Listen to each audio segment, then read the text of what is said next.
Hello, everyone. This is the 8th in the series of webinars on talent management. If you've attended our previous events, you know that our focus is to bring clarity using science on trending HR topics. I'm Isabella Woodluck. I'm a host for today, and I'll be co-facilitating this webinar with Dr. Shreya Sarkar-Barney. Good morning, everyone. I am very pleased to be leading this webinar. Our research has revealed some very interesting findings, which we are excited to share with you. So thank you, Isabella. And before we get started, I just want to take a moment and apologize to those who registered for this webinar in October.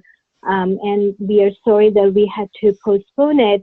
I had a medical emergency in my family which prevented me from hosting it at that time. Thankfully, everything is okay, and we appreciate your continued interest in registering again. So thank you. Thank you, Shreya. If you're not familiar with Human Capital Growth, we are a boutique talent management firm. Our mission is to help organizations and employees thrive together. We help organizations achieve talent management excellence and leadership excellence. We do so by putting a spotlight on the truth, as well as using insights from science, analytics, and empathy. We have bases in the US and in India, and we're working with clients ranging from non-for-profit entities to Fortune 500 companies around the world. And you can see some of the clients we're working with on this slide. Here's the range of services we offer. Human Capital Growth is excited to share that we now offer a full portfolio of solutions for optimizing your talent management function. If you'd like more information, please reach out to us. We will share our contact information at the end of the session. And before we begin, here's a quick overview of the conferencing platform we use, Zoom.us. So on top, you're going to see a control bar. You can use audio settings to test, adjust computer audio. If at any moment you have problems hearing us, you can always log out and log back in. You can use a chat box to chat for tech support or to comment. And you can also raise your hand if you'd like to comment by voice. And also those of you who require HRCI recertification credits for your participation, please be sure to join with your full name. We do have to monitor attendance in order to give such credits.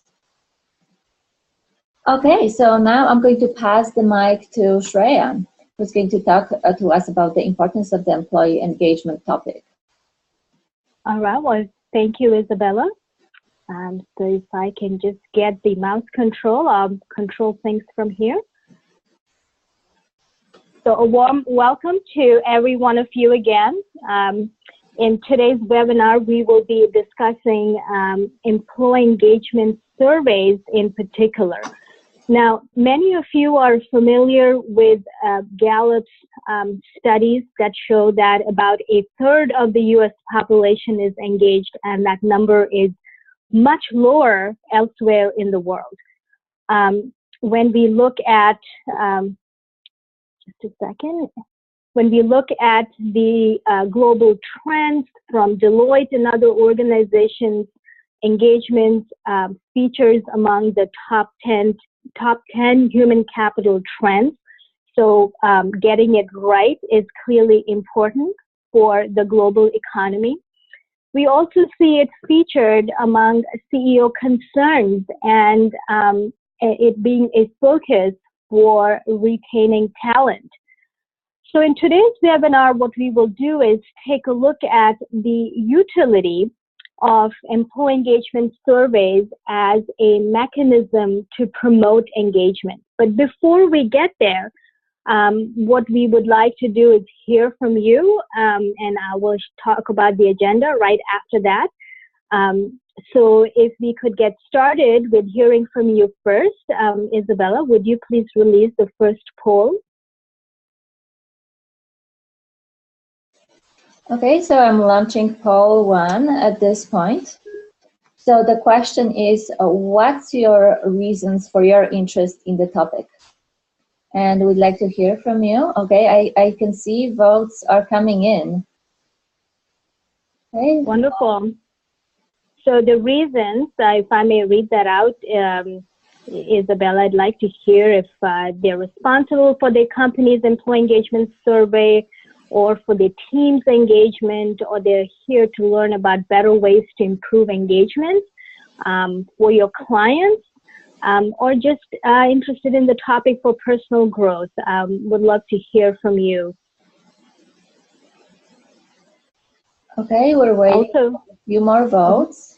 It seems most of you already voted, but there are still a couple of you who haven't. So let's wait maybe a few more seconds.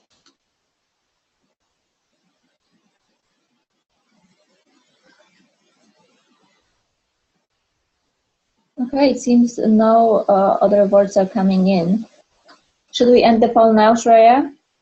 That sounds good. Looking forward to seeing what our audience has to say. Okay, I just shared the results with everyone. Sounds like most of you are here because you're responsible for your company's employee engagement survey. And that's about 78%. Some of you want to help your clients, and others are here for personal interest. If you get a moment, if you would please text in. If you mentioned other, we'd love to hear from you. If you would send us your response by chat, we'd really like to understand. And if we can't help you in today's webinar, we'd certainly look to do that in future events. So please do text in or chat in your responses if you indicated your reasons were other. So let me get to the agenda next.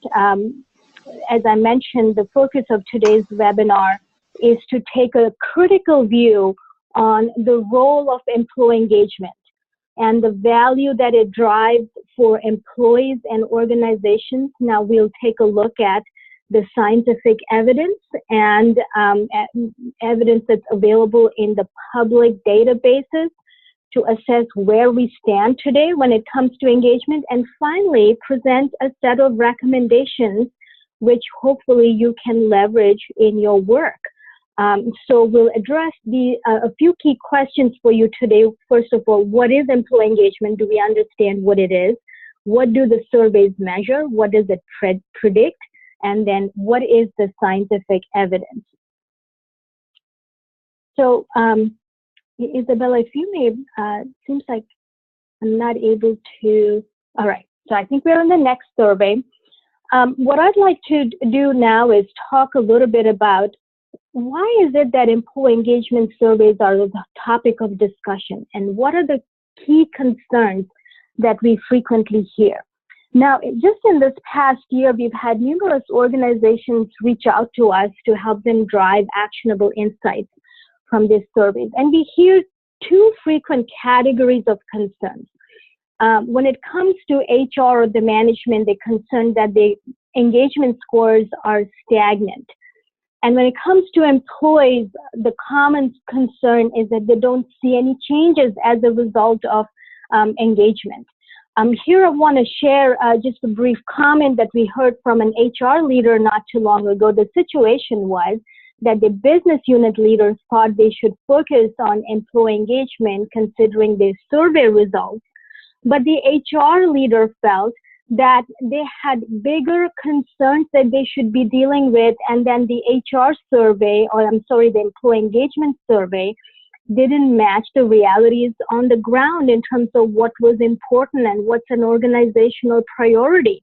So we often see this disconnect between what management thinks that should happen versus what HR thinks should happen. On the employee side, we found this comment on the discussion board that I'd like to read out to you that very succinctly addresses what the challenge is. So this individual says, personally, I'm sick to death of surveys to check how employees are feeling about things. They are a waste of my time. Minor changes are introduced to grab a headline, and the big issues get pushed to the back through a requiring more analysis approach that kicks into the long grass. This is often what we see happen with employee engagement surveys, and I would say one of the biggest concerns that how do you make the results actionable in a way that's meaningful and drives results? To summarize, what we are seeing is that management thinks that the surveys lack accurate insights, doesn't provide enough information on what to act upon.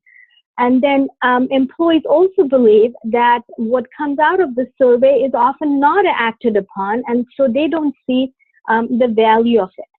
So I'm going to move next and ask you another question. So Isabella, if you would please release the second poll here.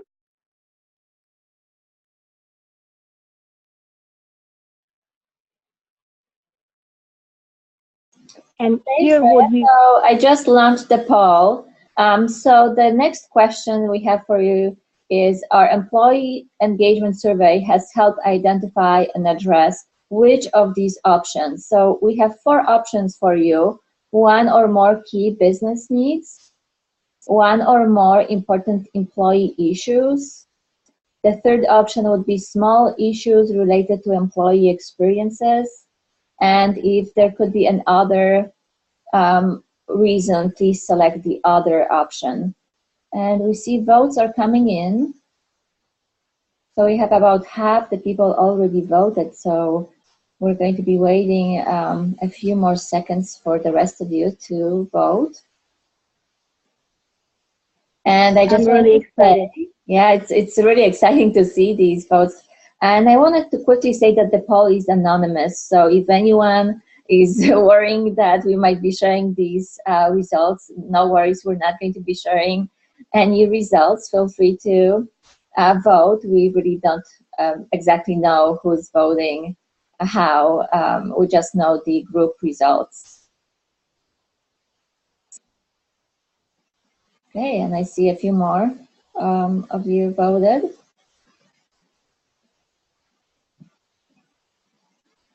Okay, so we're going to be ending the polling right now. And let me share the results. All right, well, that's actually pretty good. Almost all of you say that it has helped you address 1 or more important employee issue, which is actually a really good outcome. Only about 10% of you say it has helped address 1 or more key business need, which is interesting, and perhaps employee engagement surveys may not be designed for that. That's a topic of discussion as well.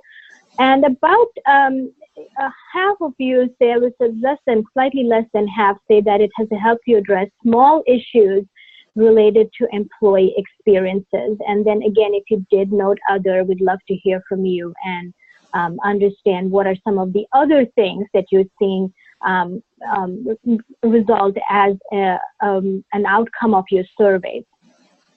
All right, Isabella, so I'm going to move on and go to one other concern. So we've talked about the challenges that we see noted by HR, by management, by employees. But I'd like to talk about some of the organizational concerns, which this is what piqued our attention. About a year ago, KPMG said they were going to stop doing employee engagement surveys. So they were actually taking actions because of the low return. So here what you see is one of the pieces from Financial Review where they shared some of the concerns that they were having with employee engagement. One of them, which I will read out to you, was that hard evidence is mounting that contrary to popular belief, engagement doesn't drive performance. In fact, the inverse is true. Performance drives engagement. Very interesting. There's a massive industry behind the belief that if a company drives up engagement, productivity will increase. So what we are seeing over here is that a company actually taking action because they're not seeing the survey, give them sufficient insights or valuable insights that helps them make important decisions in the organization. It's also interesting to talk about the massive industry behind this particular practice, and we took a look at that as well. So just to give you a quick view, the market size is absolutely humongous. And where I live here in the Bay Area, Silicon Valley region in California, there are many, many technology companies that have entered this business of employee surveys or employee management. So it's about a $75 billion market. Companies spend anywhere between $50,000 to $1 million doing the employee engagement surveys and figuring out what to do. So clearly there is a large investment behind. So the question becomes, how do we make this investment worth it?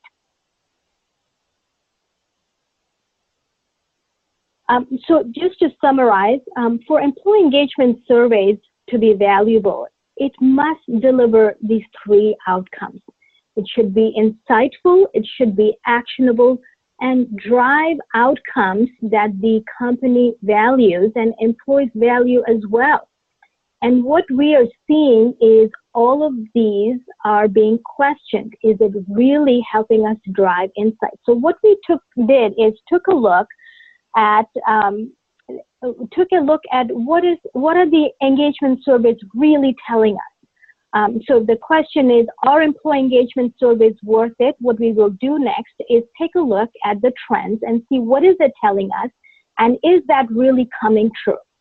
So talking about trends, I'm sure many of you are familiar with the studies released by Gallup that shows that about only a third of the US population or working population is engaged. And here we see the results that are at post-recession. We took a look at another report that looked at the trends for about a 10-year period. And looking at these results, what we see is something interesting. Even before the recession, which is 2008 to 2009, engagement levels were low. And post the recession, they haven't changed very much. Again, according to this Gallup's results, about a third of the population in the US, working population again, is engaged. About 50% or so are not engaged, and about 20% or their whereabouts are actively disengaged. Now, if you look at this carefully, some of the things that we observed is curious what happened in 2005, because the not engaged numbers went up quite a bit. Not exactly sure what accounted for this dip. Perhaps Gallup changed the way they were scoring these surveys, but we thought it was worth noting because there wasn't a significant economic factor to influence it at that time. However, we'd like you to pay attention to these dips and changes in these trends because they do tell us an important story. Now, here you've seen what Gallup has to say based on their survey data. Next, I'd like to share with you results from another company that does a lot of employee engagement surveys. We frequently see their name come up among our clients, big and small, and this is Aon Hewitt. Now, Aon Hewitt's data, here we see the global engagement scores as well as scores for North America, so they can be compared with the Gallup data. Interesting story here. These are results post-recession, and what we find is engagement scores in North America hovers right around that 60% level. 60% of the workforce is engaged, and the global data is not that far different. Now remember, the Gallup survey that I revealed early on said that only about 13% of the global workforce is engaged. So we're starting to see some different results based on the survey that is used. Let's take a look at yet another set of results. This comes from PricewaterhouseCoopers. They also do employee engagement survey. Now, we weren't able to find annual year-by-year trends, but what's interesting here in their engagement scores that they released in 2015 is that engagement levels also hover around that 60% mark, closer to what we're seeing in the Aon Hewitt study. Interesting question to note over here, where we see the biggest change between 2013 and 2015 is the question, I understand how my role contributes to the success of my company. In 2013, about 76% of the respondents endorsed this item, and that fell to 68% in 2015. Again, these are all scores that are post the recession, where the economy had stabilized quite a bit. So what attributes or what contributes to this conflicting story on employee engagement? Now, this, depending on who you choose to compare your company's scores to, you could end up looking very good or very bad, and that's concerning. It definitely doesn't help gain credibility for senior leaders who are looking for some clear direction on are we doing well or not.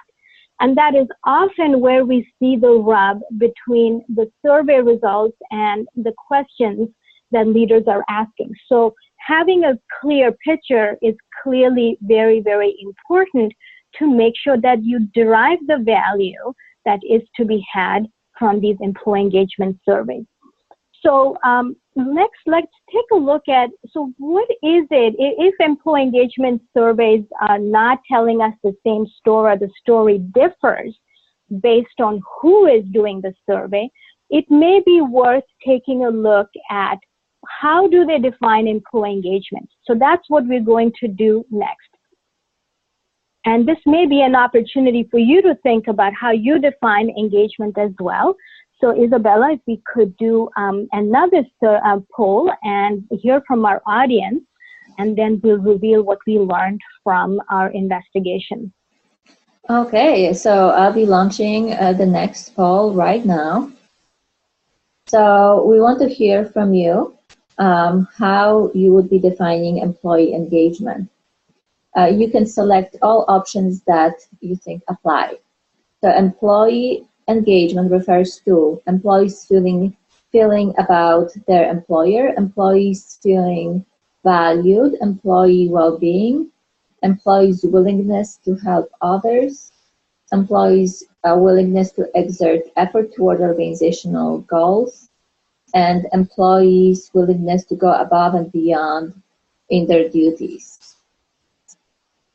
Okay, so I see some votes are coming in.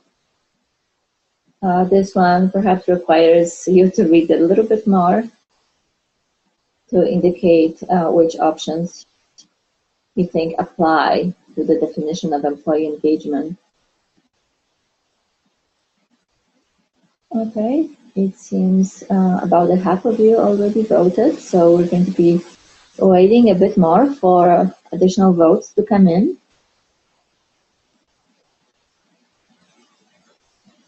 I also wanted to call out, Isabella, that you can, our audience can select multiple options.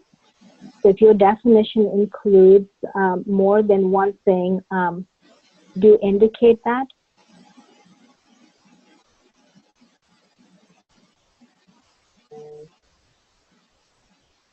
It would also be interesting to hear if there are other definitions of engagement outside of this, in measuring anything different than what's mentioned here. And certainly we've seen a lot of variations, so this is not an exhaustive list.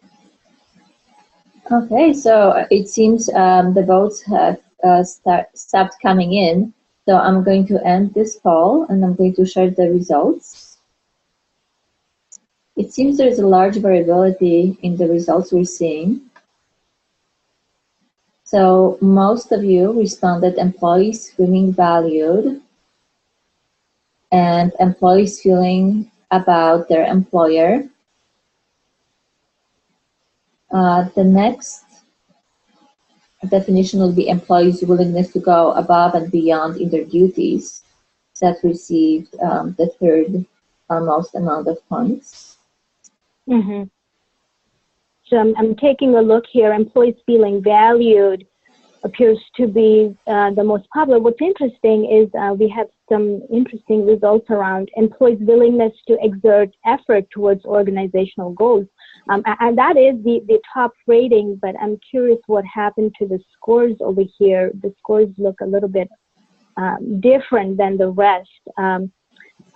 I'm going to take that. I think we should take that as the top one, even though I'm not sure why it's orange. So let's take a look at what we learned from the vendors. These, there's a lot of variability. I think among the audience, we see the entire gamut captured. Let's take a look at what are these popular survey vendors actually measuring.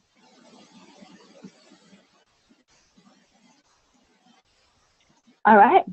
So the first definition here that we will look at is from Gallup, and what we see is that Gallup defines engagement as employees who care about the future of the company and are willing to invest discretionary effort to see that the organization succeeds. Let's take a look at the next one. Sorry, my clicker is just a little bit slow. The definition from Aon Hewitt, a little bit more comprehensive. What it says is that engagement is the psychological state and behavioral outcome that lead to better performance. It includes affective and continuous commitment, motivation, and organizational citizenship behaviors that are required for optimal performance and productivity. The next definition, PricewaterhouseCoopers, again, you'll see some common themes emerge here.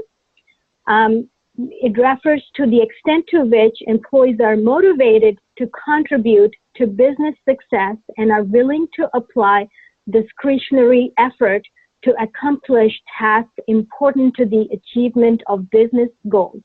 And finally, we'll take a look at the Deloitte definition, which is often part of the Human Capital Trends report. This definition says an employee's job satisfaction, loyalty, and inclination to expend discretionary effort towards organizational goals is what they call engagement, and it predicts individual performance and drives business outcomes. So we're seeing a lot of consistency in the definition that is used. Now, interestingly, we saw different trends reported by these survey vendors. But when you take a look at their definition, you find that there's a common theme. It's people going above and beyond their job responsibilities, which is discretionary effort, to help drive their own performance and organizational performance. So one thing that is clear from these definitions is that the way they are defining engagement is that it's something that employees do that relates to performance. So pay attention to that. Please make note of it. And here, what we will do is graphically share what these results are telling us. So if you look at it in terms of a model, many of you who work on the data probably set up models, you're testing, you're doing key driver analyses, or you may be doing modeling. And essentially what the models are telling us is that when a person, or if a person is satisfied, loyal, they're motivated, they're engaging helping behaviors, which is discretionary effort, also called as organizational citizenship behaviors, and they're committed, that shows up in their engagement levels, which in turn impacts outcomes at the individual level and the organizational level. And those outcomes relate to productivity, business performance, customer satisfaction, safety, so decrease in accident levels, turnover, so reduce number of quits within the organization. So essentially, if people are engaged, you should have positive results when it comes to productivity, performance, satisfaction, safety, turnover, or else you would expect that those numbers would be different. Now, we have aggregate level data that we're able to see based on the results revealed by Gallup surveys as well as Aon Hewitt surveys. So next, what we would like to do is see if these predictions, as noted in the definitions, actually pan out. Are we seeing those outcomes really happening? Because then the model is useful and it's telling us something that we should care about. So let's take a look at the outcomes of employee engagement as reported in these models. Now, all of you are familiar with the Gallup reports that say 70% of American workers are not engaged or are actively disengaged. So these are people who are not satisfied. They're not going above and beyond to help others, to help the company succeed. They're probably not committed and therefore more likely to leave the organization. And the bottom line, according to the Gallup reports, is that the U.S. workforce engagement is stagnant and it is holding back the economy. So let's take a look at what we found when we looked at the numbers at the aggregate level. Now, many of you I know are not based in the United States. We've indexed on the U.S. scores because that's where we have the most number of data that's available. I'd encourage you to take a look at the global results as well. We're happy to work with you if that's something of interest to you. So the results that I'm going to share are for the U.S. economy. Let's take a look at productivity first. This is data that comes from BLS, the Bureau of Labor Services. And what we see is that productivity has been rapidly increasing in the past 10 years, maybe not always at the same pace, but the economy has always been in a growth mode. Now, we've put a gray bar right around the recession years. You know, the Great Recession was very difficult on the economy. Productivity slowed. People got laid off, which had further impact on productivity. Now, what's interesting is pay attention to the projected line. So the straight line that you see is what the expected growth rate is, and the average annual growth rate in the United States is about 2.2%. So anything around that number is good. Anything above that number, around that number, is not necessarily a bad number. Now, let's take a look at what happened during the recession. During the recession, 2008, 2009, we know that those were difficult years. Productivity went down. What did companies do? They laid off a lot of people. So employees were forced to do more with less. Look at what happened in 2010 all the way until 2012. Productivity kept increasing. It increased beyond what it was above the projected line. Now that is interesting. I'd like you to pay attention to it and we'll come back to it. So few people did more. Now, as I think back of the conversations as I heard during those years, I remember my colleagues and friends telling me, well, we're working as hard as we can to get over the recession. And people were really, really doing whatever it took here in the United States to get out of the recession because those were bad times, and you could see that productivity increased after that. Let's take a look at some of the other results. We looked at customer satisfaction. Again, few people doing more with the resources. So what happens to customer satisfaction? If you're going by the engagement scores, we would expect that customer satisfaction should have dipped. Now, during the engagement years, so by the way, these trend lines go all the way back to 1996. It comes from this is the American Customer Satisfaction Index produced by the ACSI.org that tracks customer satisfaction with all kinds of industries. And what we see here is customer satisfaction in the U.S. Has generally been rising with some peaks and valleys. During the recession years, we saw a little bit of a dip, but it stabilized after that. In fact, going up when you look at 2013-14, pay attention to that, and then it started to decline.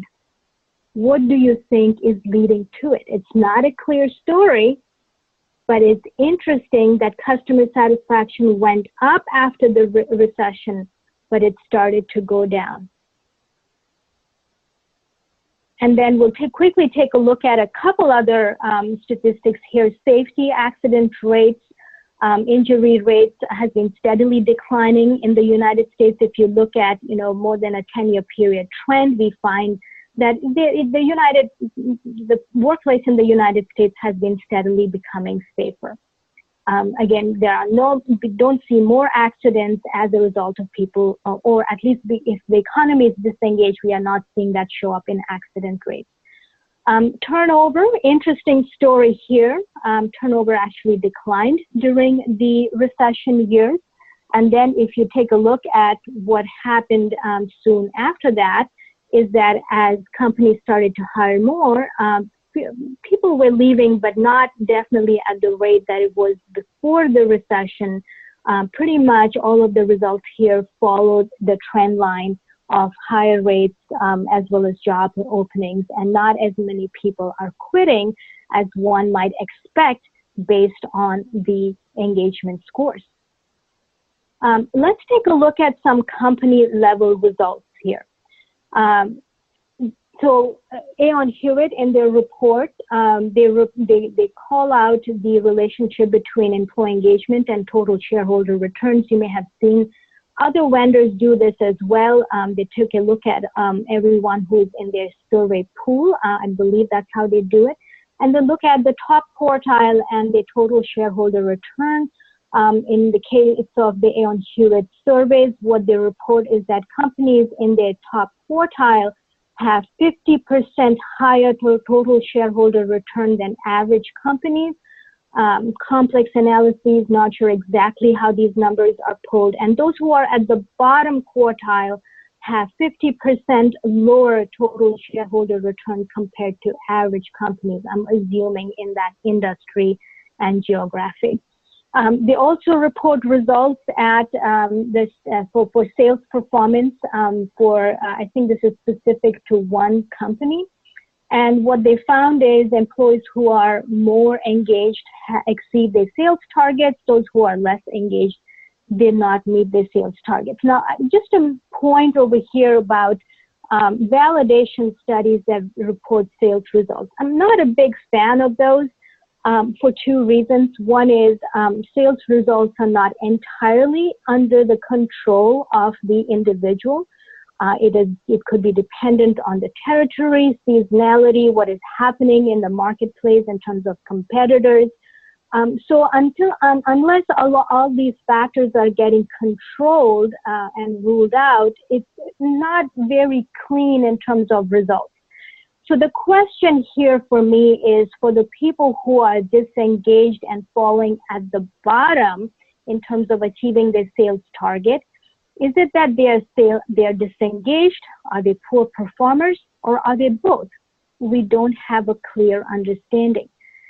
So the bottom line here, taking a look at the surveys and looking at the outcomes at a country level as well as some of the company specific findings, is that there's not a whole lot of clarity that tells you that yes, we are measuring something that's useful, which if we did try to improve will result in important outcomes for employees and for organizations.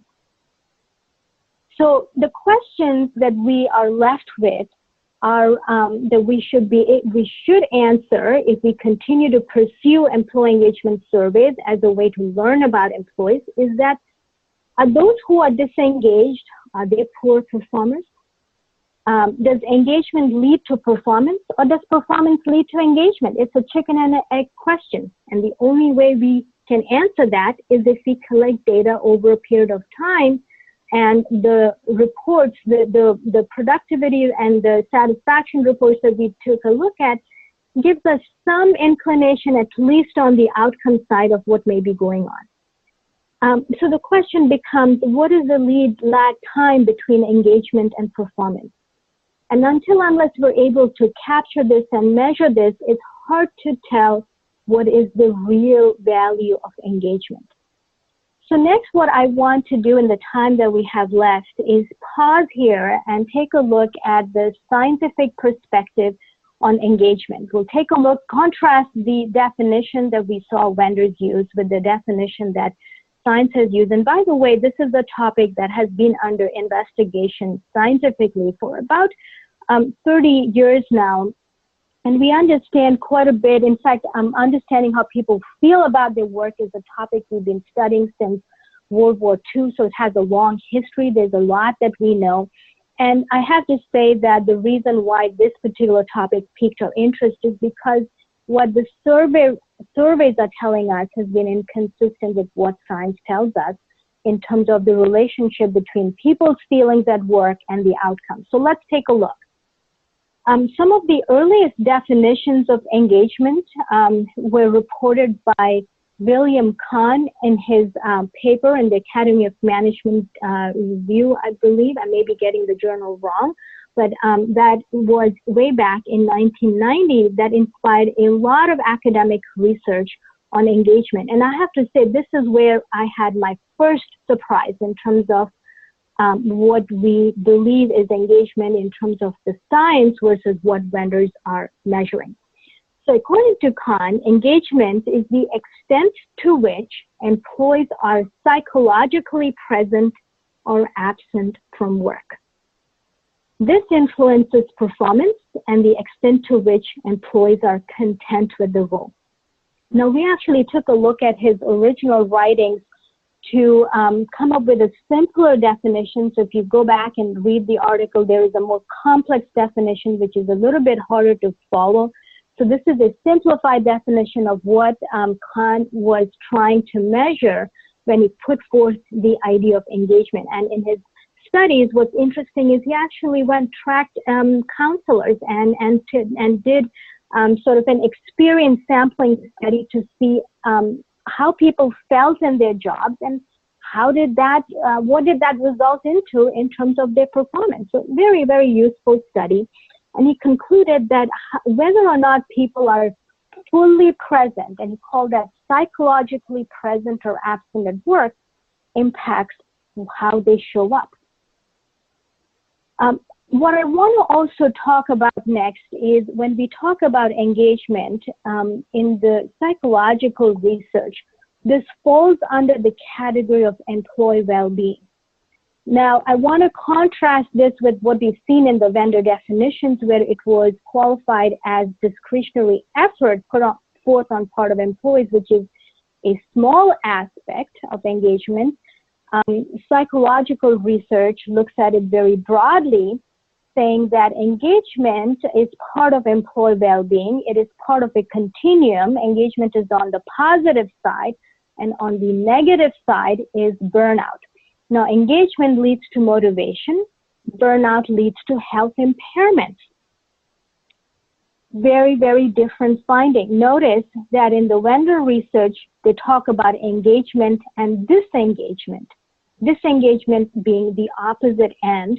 And if someone is not endorsing the engagement items, then it is taken to mean that they are disengaged.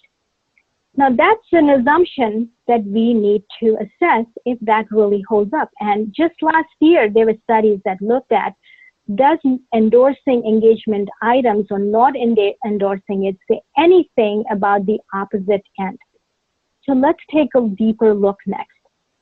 According to the studies on engagement, and this is not just the research that Kahn produced, but several others, Schofeli, Stack's work, there's many, many others who've been looking at the construct of engagement. And what they find is that whether or not a person is present or absent psychologically from their work impacts how they think, feel, and act. which in turn influences the job performance. I'm simplifying it. A lot of research here, but in essence, what these models are telling us is that it's not just that engagement impacts outcomes. Engagement impacts an employee's experience and therefore their effectiveness. And if they're engaged, what you would see is they're excited, they're energetic, they're absorbed in their role.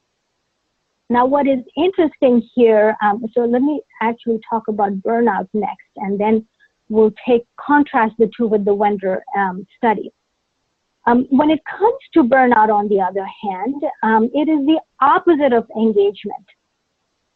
When people are not engaged when they feel burnt out, they tend to feel exhausted, cynical about this situation, a sense of hopelessness, and therefore detached. Now, here's the most important piece I want you to pay attention to. So what takes a person from engagement to burnout? According to studies, particularly work done by Christina Maslach at University of California, Berkeley, and many others, it shows that people start out on their jobs feeling engaged, energized, excited. But as job demands increase, it turns into burnout when they can't cope up and they feel exhausted and cynical. These job demands are things like workload, lack of role clarity, ambiguity, conflict at work. So it could be all kinds of job demands. Points to note over here, there's three things I want to call out. First of all, employees who are engaged at one point in time, and these may be your high performers, they very well over a period of time could experience burnout depending on the job conditions and may not be performing. Second point, a person can go from engagement to burnout and back. And third, that if you can control job demands, you could prevent burnout, meaning if you call burnout disengagement can be prevented, but you have to measure the things which will allow you to prevent it, which is who is experiencing greater levels of job demand. And if you miss that, are people experiencing burnout? Now, here's some important things that we learned. You cannot measure disengagement or burnout using the same scale that you use to measure engagement. What are the vendor surveys doing? Well, they use the same scale to measure engagement and disengagement, and not endorsing engagement items is seen as disengagement. And studies show, particularly a meta-analysis by Zinta Byron and her colleagues published just in the last few months, shows that that is inaccurate. While engagement and burnout are negatively correlated, they are not part of the same construct. And this is where we see the biggest opportunity for those of you who are doing engagement research, is that first stop and measure. Stop and look at what is it that you're really measuring. Is it telling you something that you can act on and improve and therefore prevent the outcomes that are detrimental to the employees and the organization? So next I want to go back to one of the results that we looked at. So what does it mean in terms of actual implications? So what we just saw is that a person who is engaged at one point in time could very well become burnt out or disengaged if they are subject to certain job conditions. So let's see what happened during the recession. Let's see what happened to productivity. Productivity went down, companies started laying off employees.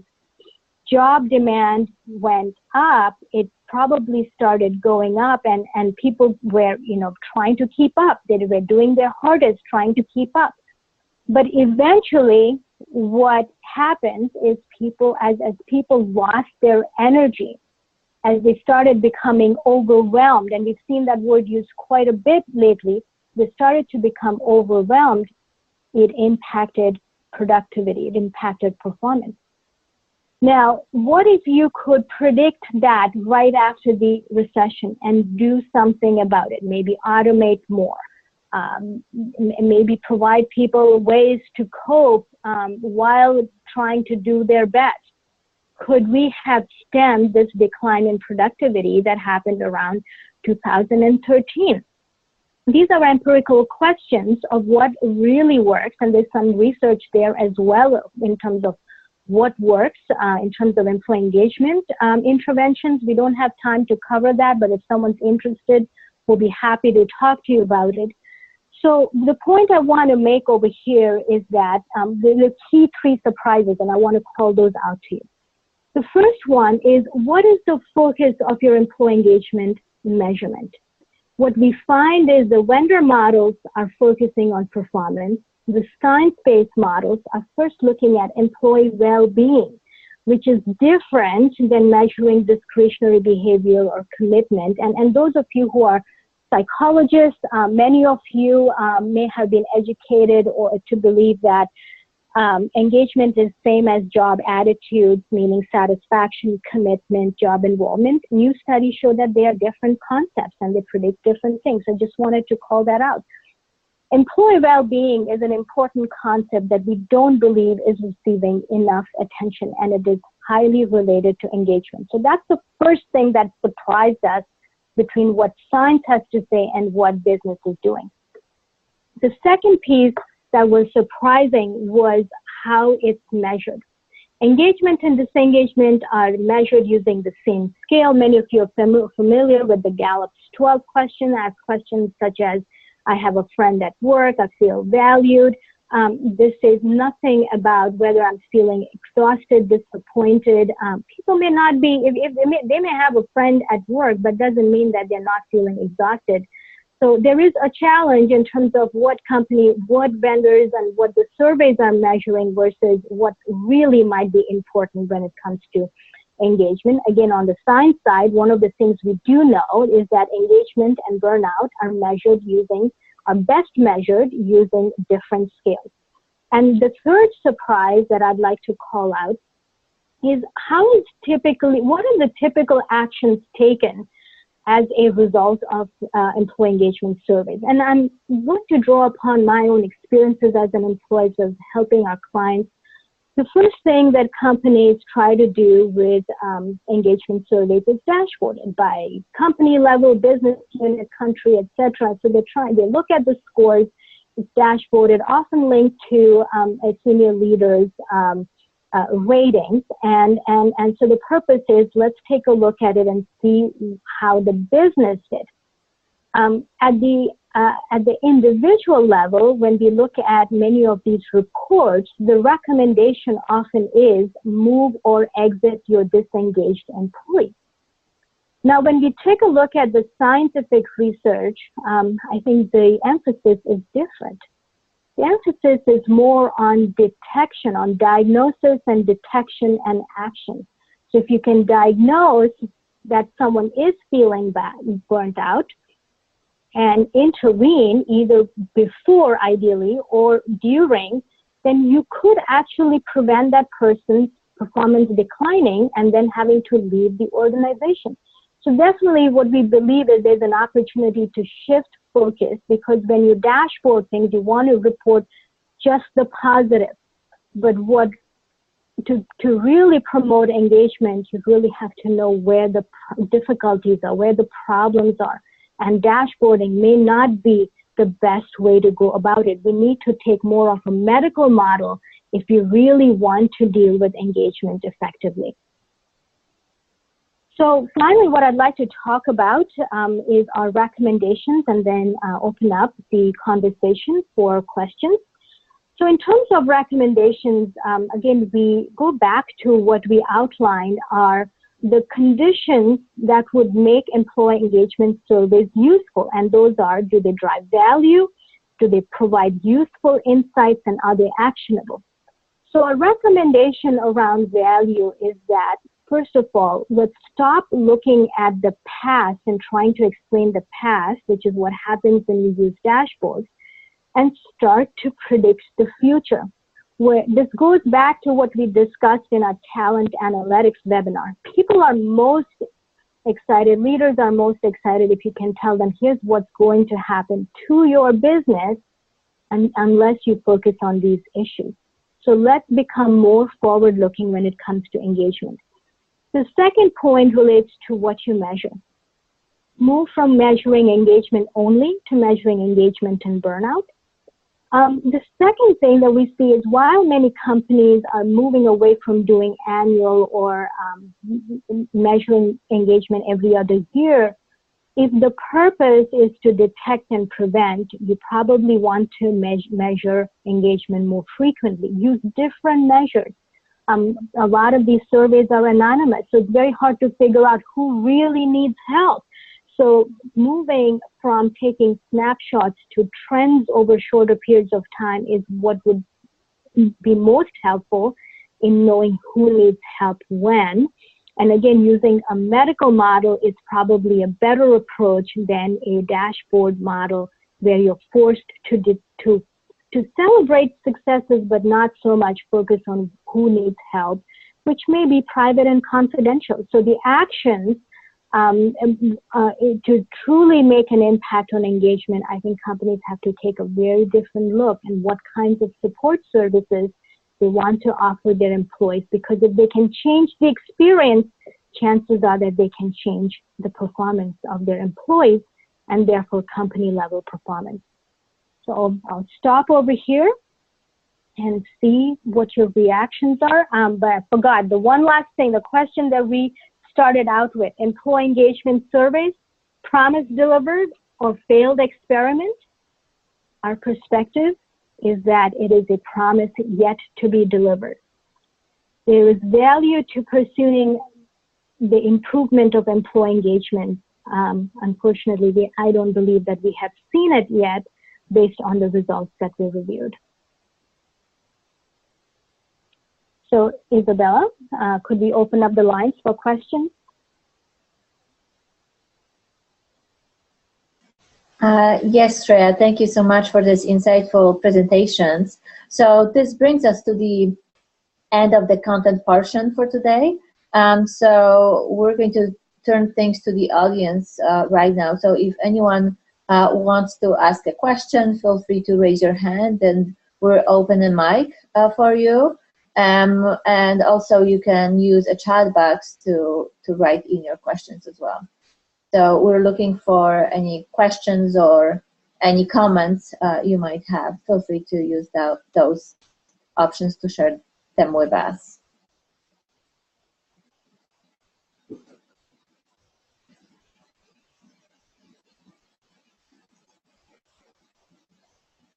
Okay, I don't see anyone raising their hands yet. All right, well, we could allow people to either write in, if you want to finish up the rest of this, go over the rest of the slides. I'll stick around and see if there's any questions later. I'm sure that's going to work. Okay, so we have one question right now coming from Jamie. Hi, Jamie. Are there measures that assess engagement based on? Yes, there are two very good measures, the Utrecht scale and the JES. There's lots and lots of studies that have been done on the value of these scales. There's absolutely good measures out there. And we had Jamie raising her hand. Jamie, I unmuted your line, so you can speak your question. Can you guys hear me now? Okay. Hi, Jamie. Good morning. Hi, good morning. I had a question around what you were presenting and mentioning and advocating around action planning. So what, if any, advice or tips can you offer around managers really taking accountability and ownership and understanding the data in actionable pieces that they can actually change behaviors and make something out of the engagement data? That's a good question, Jamie. I think first of all, we need to be collecting the right kind of data to know when someone needs help.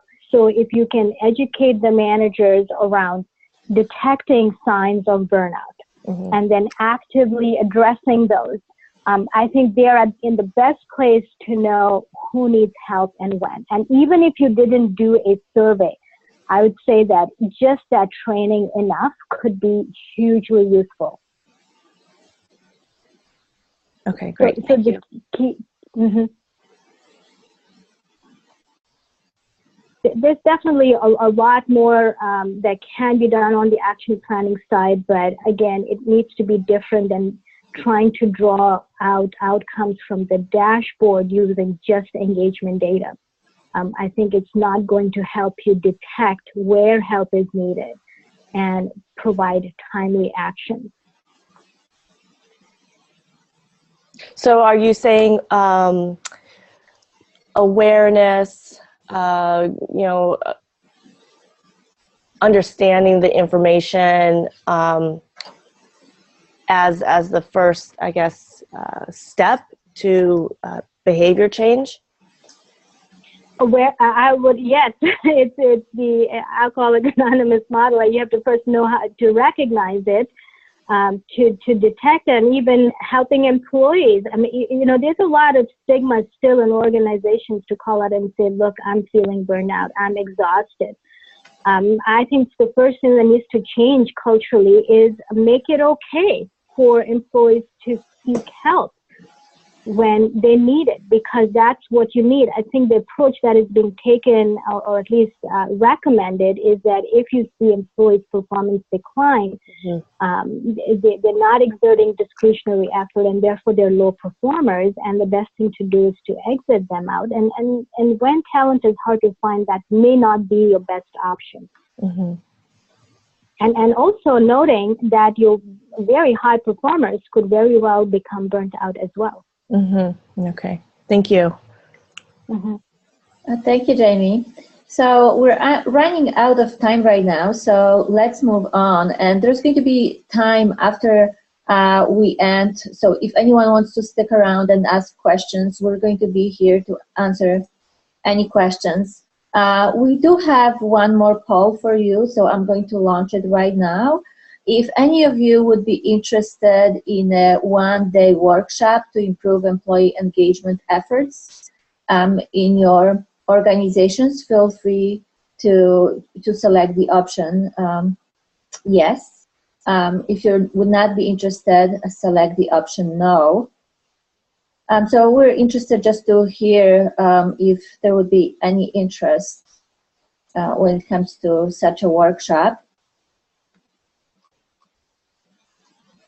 And for those of you who are interested in our webinar series, mark your calendars for our next webinar on April the 6th. The next session will be on the most influential scientific findings in talent management from 2016. And if you enjoyed this session, you may be interested in some of our other services. If your company is interested in a free 1-hour consultation on how to use employee engagement surveys and evidence-based talent management, please email us at info@humancapitalgrowth.com. And thank you everyone for joining. We will be emailing you the slides from this presentation either this week or early next week, and enjoy the rest of your day.